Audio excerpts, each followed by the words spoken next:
The blue umbrella bye Ruskin bond. ये कहानी बिनिया की है। बिनिया जो लगभग 10 साल की लड़की है, जो हिमाचल प्रदेश के एक छोटे से पहाड़ी गांव में रहती है अपने माँ और भाई के साथ। उनके पास 2 गायें हैं। उनका नाम है नीलू और गोरी।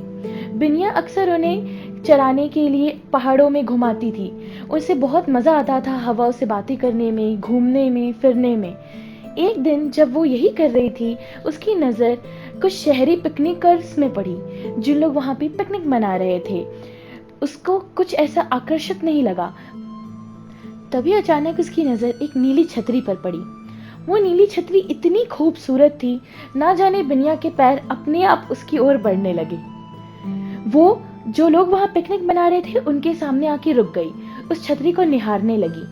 तभी वहाँ एक जोड़ा जो पिकनिक मना रहा था, उनकी नज़र बिनिया पे पड़ी और वो बोले, ये कितनी सुंदर बच्ची है, गांव के लोग कितने सुंदर होते हैं।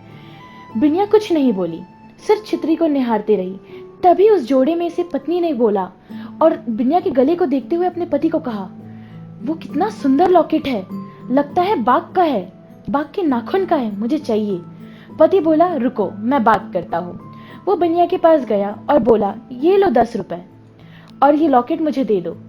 बिनिया ने कुछ नहीं कहा, सिर्फ अपना सर ना में हिलाया। पति ने उसे 15 रुपए दिए। उसने बोला नहीं। उसके पति ने बोला कि अच्छा तुम्हें क्या चाहिए कि तुम ये लॉकेट मुझे दे दो। बिनिया ने कुछ न कहते हुए अपना हाथ सिर्फ उस छतरी की ओर दर्शाया और उस जोड़े ने झटपट उस छतरी को देकर बिनिया का लॉकेट ले लिया। बिनिया का खुशी का ठिकाना ही नहीं था।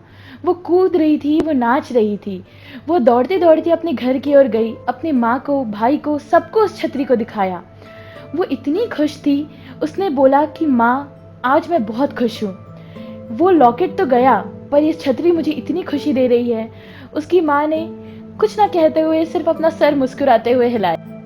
अगले दिन से मानो जैसे वो नीली छतरी बिनिया की जिंदगी ही बन गई। बिनिया जहाँ जाती उसे अपने साथ ले जाती, चाहे वो गायों को घास चराना हो, स्कूल जाना हो, घूमना हो, कहीं भी बिनिया की चले तो वो तो छतरी को कभी बंद ही नहीं करती।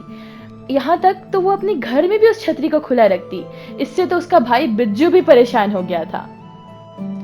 धीरे धीरे वो नीली छतरी गांव में इतनी प्रसिद्ध हो गई कि गांव वाले उससे जलने लगे। बिनिया जहां भी जाती उसे झाड़ती, अपना इतराती, उस छतरी को निहारते रहती। एक दिन जब बिनिया एक टपरी वाले एक छोटे से दुकानदार के पास गई, जो उस गांव का सबसे अमीर था, राम भरोसा। राम भरोसा की नजर भी उस छतरी पर थी। वो छतरी उसके मन को भा गई थी। उसके मन में ख्याल आने लगे, काश ये छतरी मेरे पास होती। तो जिस दिन बनिया उसकी दुकान पे आई, उसने बोला, ए बनिया, क्या करोगी इस छतरी का? ना धूप से बचाती है, ना पानी से बचाएगी। ये तो बड़ी मेम साहबों की ऐसी ही छतरी है। लाओ, दे दो मुझे 5 रुपए में। बिनिया ने बोला, नहीं, ये तो 15 रुपए की छतरी से भी बढ़कर है। अच्छा तो 10 रुपए ले लो। बिनिया ने कहा, नहीं। लो ठीक है, 12 ले लो। बिनिया कुछ ना कहते हुए अपनी टॉफी उठाकर उसकी दुकान से चलती बनी। धीरे धीरे दिन गुजरने लगे। एक दिन धूप घनी थी। बिनिया पेड़ की छांव में सो रही थी और उसकी छतरी उसके बाजू हमेशा की तरह खुली पड़ी थी। ना जाने कहां से एक तेज हवा का झोंका आया, इतना तेज कि उसकी छतरी उससे कुछ कदम दूर उड़कर चली गई। हवा के झोंके के कारण बिनिया की नींद भी खुली। उसने देखा छतरी उड़ गई है। वो फौरन दौड़ी, पर ना जाने हवा भी उसके साथ खेल खेल रही थी। वो जैसे उसे झुकती उठाने के लिए, छतरी फिर उड़ जाती, फिर झुकती, फिर उड़ जाती। बिनिया ने देखा, अगर अब वो ना पकड़ी तो आगे खाई थी। बिनिया दौड़ी, खूब तेज दौड़ी, पर छतरी नीचे गिर गई। बिनिया नीचे झांकी, उसने देखा वो नीली छतरी एक पेड़ पे अटक गई है। उसने अपनी जान की बाजी लगाकर उस छतरी को खाई से बाहर निकाला। पर जैसे जैसे दिन बढ़ रहे थे, राम भरोसे का उस छतरी को पाने के लिए ललक बढ़ रहा था। वो किसी भी हाल में उस छतरी को चाहता था। उसे लगता, मैं इस गांव का सबसे अमीर इंसान हूं, तब भी वो खूबसूरत छतरी मेरे पास नहीं है। कुछ समय बाद राम भरोसा ने एक नौकर को काम में लिया, जिसका नाम था राजा राम। वो चाहता था वो उसके हाथ बटाए दुकान में, पर राजा राम एक चालाक किस्म का इंसान था। उससे राम भरोसे की चाह उस नीली छतरी के लिए छुपी नहीं थी। एक दिन उसने कहा, मालिक, इतनी पसंद है वो नीली छतरी? राम भरोसा बोला, हाँ, पर वो लड़की बिनिया मानती ही नहीं मुझे देने के लिए। राजा राम बोला, अगर मैं ले आऊं तो? राम भरोसा बोला, चोरी करोगे? राजा राम बोला, आपको उससे क्या मतलब? आप उस छतरी को पाकर खुश हो जाइए और मुझे एक छोटा सा इनाम दे दीजिए। राम भरोसा बोला, मैं क्या करूंगा चोरी का माल? राजा राम बोला, उसे अपने मन में निहारिएगा, दिल में निहारिएगा, घर पर रखिएगा, किसी को दिखाइएगा मत। राम भरोसे का ललक उस पे हावी हुआ और वो राजा राम के साथ उस नीली छतरी का 3 रुपए पे सौदा कर बैठा। राजा राम तो खुश था। उसने बिंदिया पे नजर रखना भी चालू कर दिया था। और एक दिन वो आ गया जब उसने बिनिया को अकेला पाया। जैसे कि बारिश का मौसम चल रहा था, बिनिया मशरूम बिन रही थी। राजा राम चुपके से दबे पांव उसकी छतरी के पास गया जो कुछ दूर उससे पड़ी हुई थी, खुली हुई। राजा राम दौड़ा, छतरी बंद की और भाग गया। बिनिया उसके पैरों की आवाज सुन के पलटी। वो चिल्लाई, रुको, क्यों ले जा रहे हो? बिनिया उसके पीछे भागी, पर जैसे कि बिनिया छोटी थी, उसके कदम छोटे थे, वो उसे पकड़ नहीं पाई। बिनिया रो रही थी। वो रोते रोते गई। उसे रास्ते में उसका भाई बिज्जू मिला। वो रोने लगी, बिज्जू, वो मेरी छतरी ले गया, पकड़ो उसे। बिज्जू फौरन राजा राम के पीछे भागा, जो ज्यादा दूर नहीं गया था। बिज्जू के कदम बड़े थे। वो दौड़ा और उसने राजा राम को पकड़ लिया। दोनों के बीच घमासान युद्ध चालू हो गया। मार पिटाई सब कुछ हो गया। बिनिया देख रही थी।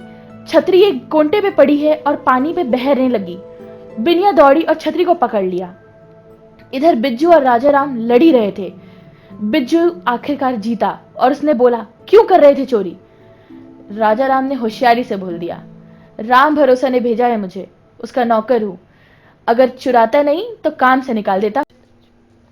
ये बात पूरे गांव में आग की तरह फैल गई। राम भरोसे का नाम भरोसा छतरी चोर पड़ गया। लोग कुछ दूर चलकर दूसरे की दुकान से सामान लेना पसंद करने लगे और समय तो ऐसा आ गया था कि 2 सप्ताह से राम भरोसे के यहाँ एक कौड़ी की बिक्री नहीं हुई थी। पर बिनिया जब भी राम भरोसे की दुकान के सामने से गुजरती, उसे बुरा लगता। वो अपनी छतरी बंद कर देती ताकि उसे राम भरोसे को ना लगे कि वो उसे चिढ़ा रही है, और कुछ मील दूर जाकर उसे खोलती। उसके मन में ख्याल आने लगा, क्या मतलब इस छतरी का जो किसी की जिंदगी बर्बाद कर रही है, जो किसी को दुखी कर रही है? क्या मेरी छतरी के लिए ये मोह गलत है? वक्त के साथ राम भरोसे को भी समझ आ गया था उसने गलत किया है। उसे समझ आ गया था उसकी गलती। उसे ग्लानि होने लगी। पर एक दिन बिनिया उसकी दुकान पर आई 10 पैसे का सिक्का लेकर। उसे तो जैसे भरोसा ही नहीं हुआ। उसने अलट पलट कर सिक्के को देखा।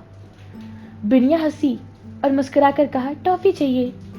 राम भरोसे ने टॉफी दिया, पर बिनिया जाते वक्त जानबूझकर अपनी नीली सुंदर छतरी उसकी दुकान पर छोड़कर चली गई। बिनिया के जाते ही राम भरोसे की नजर उस छतरी पर पड़ी। वो उस छतरी के पास गया। उसे महसूस हुआ, उसे लगा मैं गलत था। उसे लगने लगा, क्यों चाह रहा था मैं ये छतरी? सिर्फ इसलिए क्योंकि ये खूबसूरत है? पर ना तो ये मेरे किसी काम की थी, ना ऐसा कुछ था कि मैंने इसके लिए अपना सब कुछ गवा दिया।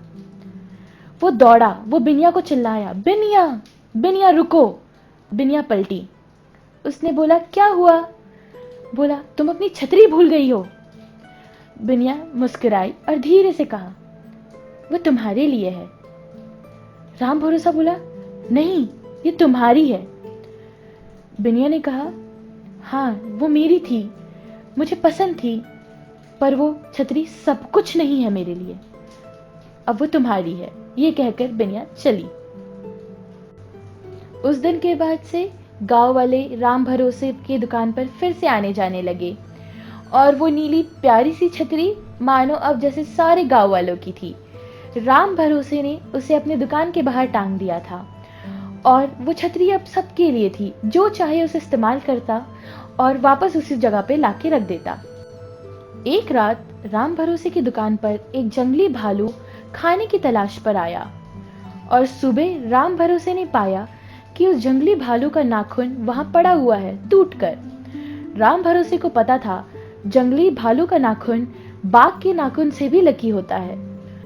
वो तुरंत पास के बाजार गया और उस भालू के नाखून को चांदी के लॉकेट और चेन में बंधवा लिया। उसकी नजर में बिनिया थी। वो ये लॉकेट बिनिया को गिफ्ट करना चाहता था। जब वो बिनिया के पास गया तो उसने कहा, बिनिया ये तुम्हारे लिए। बिनिया बोली, मेरे पास तो इसके लिए पैसे नहीं है। राम भरोसा बोला, ये तुम्हारे लिए तोहफा है मेरी तरफ से, रख लो। The message of the story is, कई बार कई चीजों को अपने पास ना रखकर दूसरे को देने में ज्यादा खुशी होती है। This story is voiced by Rashi Sahu.